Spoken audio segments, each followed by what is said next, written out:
અપમૃત્યુ વખતે માનવીને છેલ્લી પીડા ફેફસામાં થાય છે. હલી ગયા ને? ખરી વાત છે મિત્રો.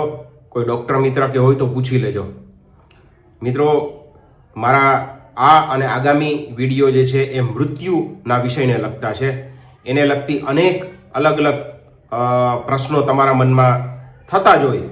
કોઈ પણ વ્યક્તિ એમ ન કહી શકે કે એને ક્યારેય મૃત્યુ વખતે કેવી પોતાની સ્થિતિ હશે, એ વિશે ક્યારેય સવાલ ન ઉઠ્યો હોય એવી કોઈ વ્યક્તિ હોતી નથી. આ વિષય ઉપર થોડાક એપિસોડ જે છે એ હું આપવાનો છું.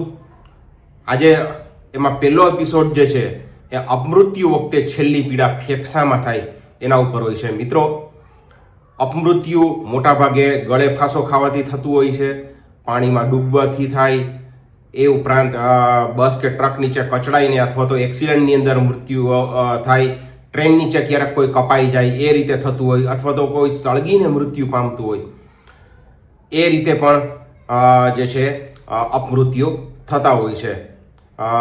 પોલીસની કેસ જે ત્યારે થાય એમાં એને પણ એડી કહે છે, અપમૃત્યુ એટલે કે એક્સિડેન્ટલ ડેથ.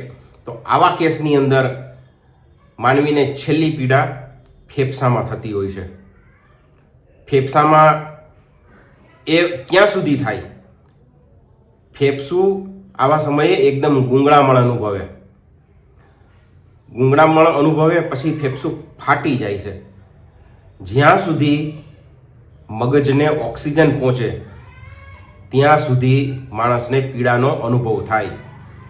છેલ્લી 3 થી 5 મિનિટ જે છે ભયંકર પીડાના અને તરફડાટના હોય છે. આ સાચી વાત છે મિત્રો. જ્યાં સુધી મગજને લોહી અથવા તો મગજને ઓક્સિજન મળે ત્યાં સુધી પીડાનો અનુભવ થાય.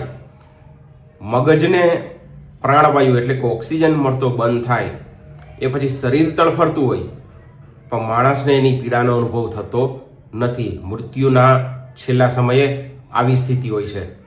શરીરમાં કોઈ રોગ ન હોવા છતાં અચાનક જ નાની ઉંમરમાં પણ ઘણા લોકોના મૃત્યુ થાય. આવા લોકોને ખૂબ ઓછી વેદના થાય છે. એમાં શ્વાસ ધીમો પડીને એક આંચકા સાથે બંધ પડી જાય.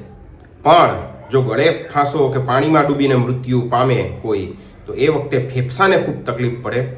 આ બે અનુભવો ગૂંગળામણના છે, એટલે ક્યારેક ફેફસા અંદરથી ફાટી જાય. 5 મિનિટનો એ તરફડાટ ખૂબ જ પીડાદાયક હોય છે. આખું શરીર પ્રાણવાયુ વિના માછલીની જેમ તરફડે છે. આ તીવ્ર પીડા ત્યાં સુધી મગજને ઓક્સિજન જ્યાં સુધી મગજને ઓક્સિજન પહોંચતો હોય ત્યાં સુધી જ વ્યક્તિ અનુભવે છે. જ્યારે મગજને ઓક્સિજન મળતો બંધ થઈ જાય ત્યારે શરીર તડફડતું હોય છતાં એ વ્યક્તિની પીડાનો કોઈ અનુભવ થતો નથી. એ જ રીતે બસ કે ટ્રક નીચે કચડાઈ જનાર અથવા તો ટ્રેન નીચે કપાઈ જનારને 3 મિનિટ સુધી અત્યંત પીડા થતી હોય છે. જો કે એમાં પણ મગજને લોહી અથવા તો ઓક્સિજન પહોંચતો બંધ થાય એ પછી પીડાનો કોઈ અનુભવ થતો નથી અને શરીર ધીમે ધીમે શાંત થઈ જાય છે. એ રીતે સળગીને જે મૃત્યુ કોઈ પણનું થતું હોય એ વખતે પણ ખૂબ વેદના થાય.